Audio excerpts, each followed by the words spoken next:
लेकिन हेमलता जी देखिए, अरब कंट्रीज में इतने कड़े कानून होने के बावजूद वहाँ भी यही प्रतिशत है, वहाँ भी कमी नहीं है। तो हम सिर्फ जो हमारे यहाँ की कानून व्यवस्था इतनी लचर है। तो मुझे लगता है कि आपने एक बात महत्वपूर्ण बात कही जिस पर बात की जानी चाहिए, खुले मन से बात की जानी चाहिए। आपने कहा कि शिकायत करनी चाहिए, अपनी बात रखिए, अपनी पीड़ा को सार्वजनिक करने से डरिए मत, क्योंकि बदनामी आपकी नहीं है, बदनामी उसकी है जिसने ऐसा किया है। एक मिनट, शालिनी शरण मैडम, आप एडवोकेट हैं और आपके पास इस तरह के केसेस जाते होंगे, क्या हम इस मानसिकता तक पहुंच गए हैं कि हम ये इत्मीनान कर लें कि बदनामी उसकी है जिसने गलत किया है? क्या ऐसी स्थिति है अभी ज़मीनी धरातल पर? क्या ऐसी स्थिति है कि ये परसेप्शन बन गया हो कि बदनामी तो उसकी होगी जिसने गलत किया है? क्या आज भी ऐसा नहीं है कि वो जो अवचेतन में जमा बैठा है विचार कि बदनामी होगी, किसी से कहेंगे, क्या पता लोग क्या समझेंगे, हम तो ठीक है चलो अपनी जगह सही हैं, लेकिन लोग तुमको गलत ही समझेंगे ना? शालिनी शरण, देखिए अभी हमारी ज़्यादातर आबादी गांव में है और केवल शहर की आबादी के विचार के हिसाब से हम अगर कहें कि भाई बदनामी उसकी होगी जिसने ये काम करा है, पर ये बात सत्य है कि हमारे समाज के परिवेश में जब हम पूरे समाज की बात करते हैं, पूरे देश की बात करते हैं और गांव ढानिया या आदिवासी इलाके की भी बात करते हैं,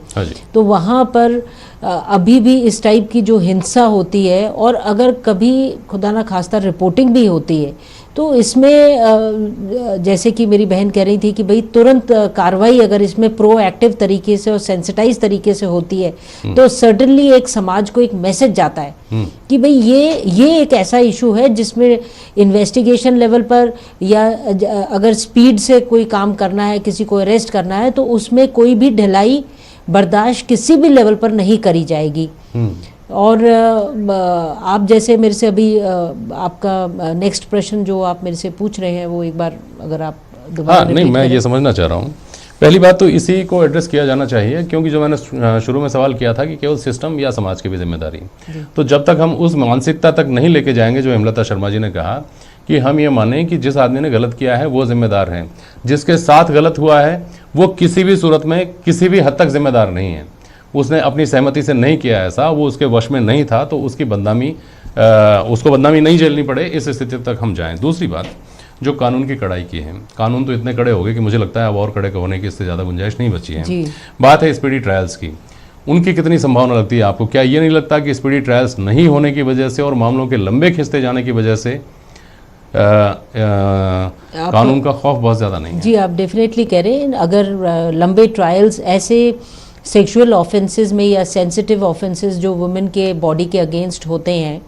और जेंडर बेस्ड होते हैं, ऐसे में अगर ट्रायल लंबी खिंचती है तो जो पीड़िता है, जो विक्टिम है, उसका विश्वास एक जस्टिस डिलीवरी सिस्टम पे भी प्रश्न चिन्ह लगाता है। तो हमें इसमें सबसे पहले ये बहुत ज़रूरी है कि ऐसे में जो भी विक्टिम है या जो भी सर्वाइवर है जो वायलेंस की है उसको बिलीव करना बहुत ज़रूरी है। ये नहीं कि उसने क्या कपड़े पहने, किस वक्त वो घर से बाहर निकली, किन सर्कमस्टांसेस में थी। जब भी ऐसा कोई सिचुएशन आती है तो पहले एक प्रश्न चिन्ह लगाया जाता है, जबकि होना ये चाहिए कि ऐसे सर्वाइवर्स को आपको टोटल ट्रस्ट करके और इन्वेस्टिगेशन में भी एक सेंसिटिविटी रखनी चाहिए, एक महिला होनी चाहिए, ताकि हर थाने में एक महिला रखी जाए जिस